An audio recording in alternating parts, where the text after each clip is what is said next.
concrete contractors. Are you ready to make more money? Here we go. Welcome to Your Concrete Success Podcast, a show created to inspire decorative concrete contractors to build a thriving decorative concrete business. I'm your host, Danny Barrera, the founder of Concrete Marketing Crew, a digital agency specialized for concrete contractors, and also the author of the Digital Concrete Contractor Marketing Plan, how to turn your online marketing efforts into a lead generation machine. On each episode, I'll be sharing proven tips, strategies, and processes from leading experts in the industry on how they found success in their concrete business. And welcome back to another episode of Your Concrete Success Podcast. In today's conversation, we're going to be talking about your sales process and what you have in place right now. Do you have a sales process right now for selling your flat work and decorative concrete services? Do you have a sales process? And if you don't, that means that you're most likely winging it.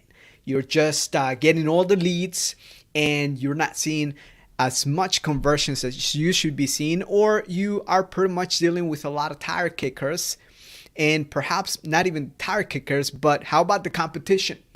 You're getting all these bids from all these other competitors, and your prospective client is not able to make a wise decision. So in today's conversation, I'll be addressing a couple of points, and just understand that sales, as in selling, there's an art and a science and a form to it. There is a process. Okay, if you're in a home services industry, there's actually a process for selling more of your work, more of your projects. There is a process. If you're sitting across a table where there are going to be multiple individuals that are going to be making a decision, there is a sales process for that. When you're selling that environment, you're selling one to many, okay? There is a sales process to that. If you are selling directly to a homeowner, there is a process and a method to that. It's very different. And so in today's conversation, we're going to be talking about that. And just to give you a little bit of a background here on myself, again, my name is Danny Barrera. I'm the founder of Concrete Marketing Crew.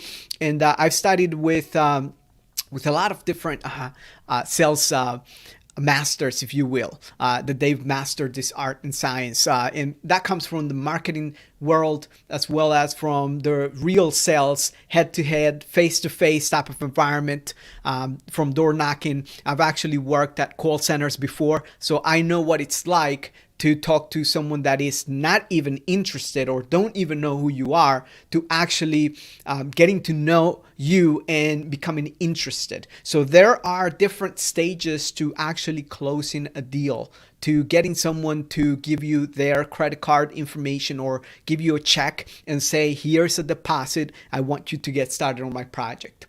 And I want to reassure you that if you have your marketing in place and you are generating leads, that number one, not every lead source is equal.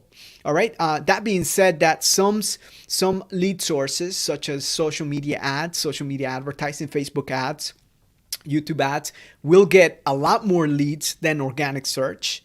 But that doesn't mean that you're going to close a lot more clients. It means that you have to do a lot more selling just because someone noticed your ad on Facebook or social media and they became interested on the spot, on the fly, right? It was just an emotional trigger where they just noticed your ad, they noticed your work, and now they want to quote, but they didn't even think about hiring you before they saw you on social media. So there's a big difference on the sources. So in today's conversation, it's every lead the same? Well, every lead is an opportunity. Now I'm going to tell you the job of marketing. Okay, the job of marketing is to get interested prospects to come to you. Okay, let me say that again. The job of your marketing and advertising is to get interested prospects to come to you. And ideally, it would be to get your prospects to come predisposed and ready to do business. Let me say that again. If you take anything out of this conversation, is the following. If you have marketing and advertising running right now at this point that's generating leads, the job of that is to simply generate interested prospects to come to you and be predisposed, ready to do business with you. So how do we do that? Well, number one is the source, right? Where are these individuals coming from? Is it from a trade show? Is it from referrals? Is it from online marketing? Is it from offline marketing, direct mail, direct letters? Is it from canvassing? Is it from door knocking, door to door, and introducing yourself? Is it from the yard signs? Is it from your trucks? Right? So every time someone comes in, number one thing we want to do is capture their information. That is going to help you be able to build rapport as well as communicate effectively. So the first thing is when someone reaches out to you, you want to make sure that the greeting is as professional as it can be. And that's something that, you just don't pick up the phone and say, hello, this is Rick, right? Or hello, this is Brian. Hello, this is Danny, right? Don't just pick up the phone and say that. Or don't just pick up the phone and say, hello, hello, Concrete Contractors, right? Don't just pick up the phone and give a just generic opening line. You want to be able to connect with that individual and you want to thank them for their time. Ideally, what you want to do, professional companies will answer the phone in such a way that is inviting. And the best way to do that is by thanking them for calling. Hello, thank you for calling XYZ company. Hello, thank you for calling XYZ Decorative Concrete Services. How can we help you today? Okay, awesome. Are you calling regarding an existing project, or are you interested in getting an estimate for a project? You see that? Now we're talking about controlling the conversation. And this is not about controlling and manipulating other people, but it's about guiding them to help them identify their ideal outcome and results. Because by the time that they pick up the phone and they decide to call another contractor, it's going to be a night and day difference. So this is the opportunity to really put your best foot forward in the greeting of the sales conversation. And that is part of your sales process. How do you take the lead, someone that just submitted a form or someone that is calling you, and now make them part of your sales journey? And that is what it's about, right? So you are getting interested prospects. Now, the second thing is the data capture. So you want to make sure that you have all the information, meaning as they're calling you and they're telling you, yes, I'm interested in scheduling an appointment. Well, the next step is, okay, what made you decide to give us a call today? Right? That's the one question that's very important to understand. It's what made you pick up the phone and give us a call today? Or just wondering, hey, what prompted you to give us a call, right? Well, I saw a patio at my friend's house, or I'm just looking to get some epoxy floors in my garage, or I'm looking to get my pool deck resurfaced, right? So all of those conversations will start to move forward from there, right? You see, I'm no longer treating that prospect as just another lead, as an annoyance. I'm treating them as a human being, and I'm actually building rapport. Because rapport is built not by telling people what to do, but by actually listening to someone else's desires. And if you ask them, they will tell you. So again, they will tell you, well, we are looking to get this done for our home and property. Okay, excellent. Tell me a little bit more about that. What are you looking to get done? Okay, how big is your space? And you start gathering the lead data and information. Now, what you will not do on the spot is sell. You will not sell. You're simply, the number one goal once you have someone on the phone is to schedule an estimate and an appointment. And number two is to make sure that you vet them, to make sure that the right expectations are set in there on the spot. So for example, if you only work with individuals or projects that will range from north of $5,000, right? So no projects under $4,000. If that is your criteria, you want to be able to manage that conversation by square footage. So you can say, okay, Brian. So I just wondering, do you know the square footage of your current, right, of your flooring or your patio, or what does that look like right now? And then based on the square footage, you can say something like this. Okay, excellent. So, the next step is to actually schedule a consultation where myself or one of my estimators will go onto your site, onto your home. And what they will do is make an assessment, look at the, right? And then you go into details in guiding them through the process. Now, what that's going to do, again, You build rapport, number one. Number two is you're building the trust because you're actually telling them what's going to happen next.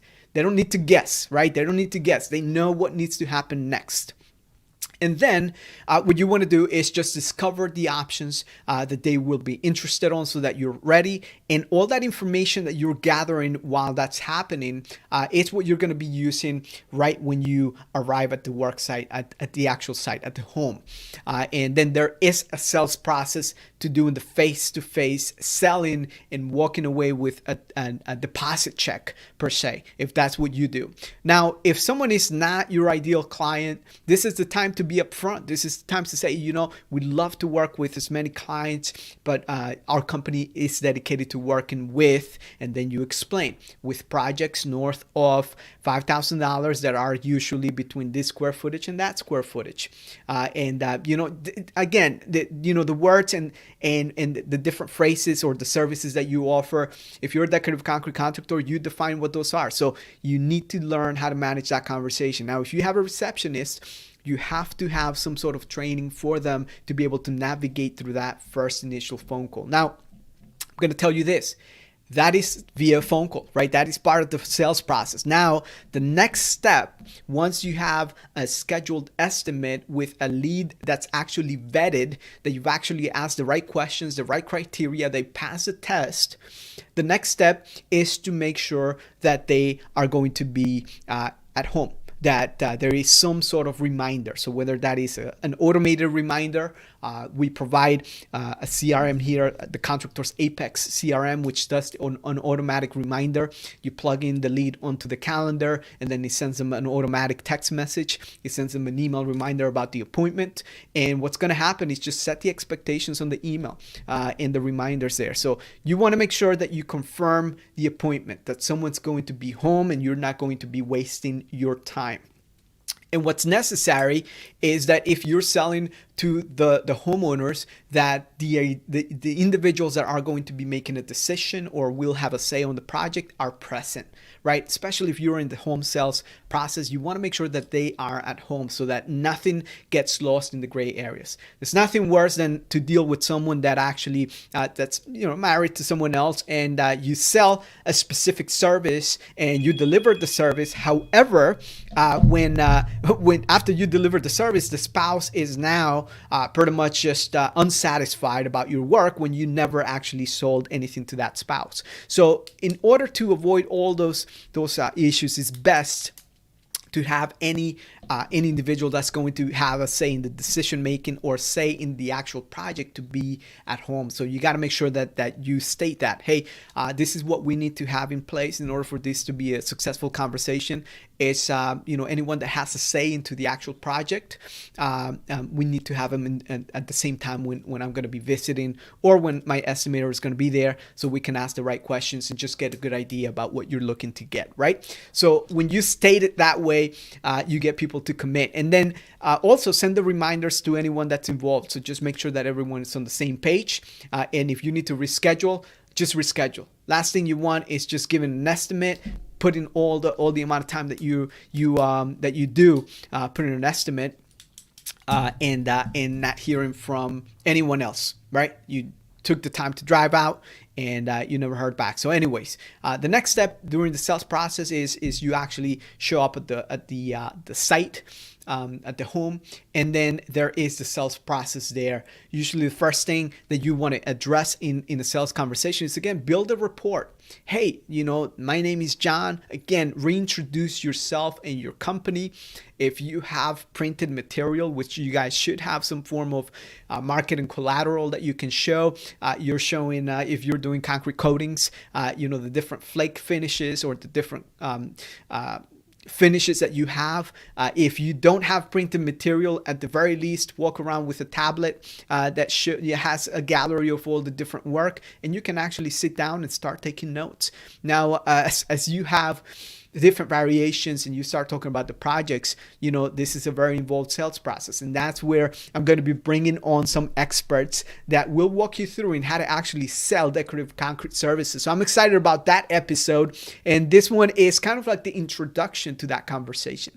But anyways, if you got anything away out of this conversation here, I would love to hear in the comments right there. Just let me know how you felt about this specific conversation, because I'll be bringing some sales experts that are in the trenches selling commercial and residential projects. And I can tell you this, selling to homeowners is significantly easier than selling to large commercial projects and developments, because there's a lot of wait time, right? With a homeowner, you can expect to get a decision, you can expect to move things faster. And again, it depends on what you sell. It depends if you're selling the 1-day garage floors versus you're selling stamped concrete and you're booked out for the entire season, right? There are different variants. So that's what we'll be addressing during that conversation. So again, this is pretty much the first step, is just make sure that you have a mapped out process that you can follow repeatedly, from the greeting of the conversation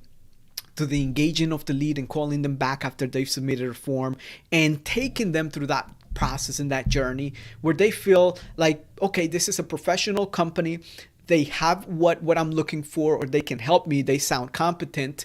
And now you're setting yourself apart from the rest. If you pick up the phone and you call your next 10 competitors, I can tell you probably 80% will probably not greet the phone in the appropriate manner or the appropriate way. And if you don't have a receptionist, which all of you guys should have a receptionist, what I do recommend is you get yourself a virtual answering service and provide the same script that I laid out for you, the same way. Hey, thank you for calling XYZ, and then you grab the information. This is XYZ. Are you calling regarding an existing project, or you're looking to get a free estimate? They will tell you what that is. Awesome. Excellent. Who am I speaking with, right? Start gathering the lead information, and from there say, okay, just a quick question. What got you interested in calling us today? And start gathering that information, lead them to schedule an appointment, and then from there on, is time to make money. So again, this is Danny Barrera, your Concrete Success Podcast, and I've got something goodie for you. I got a free goodie for you, which is this right here. It's the ultimate internet marketing checklist for decorative concrete contractors. Guys, this checklist right here is part of the concrete marketing plan, and it walks you through every phase of a complete marketing plan that generates leads for concrete contractors. This is what we run for our clients, and this is what I like you to use to assess your current marketing and how well you're doing online. This is going to let you see what you can improve on, and this is going to let you see the things that you're doing well on. So go ahead and check it out. All you have to do is go to concretemarketingcrew.com and download the free checklist. And if you have any questions, you can always leave a comment here. And also feel free to subscribe to our Apple Podcasts, to Stitcher, to Spotify. That's going to help the algorithms also. And leave us your review. Let us know how well we're doing. Until next time, this is Danny Barrera, your Concrete Success Podcast. Thank you for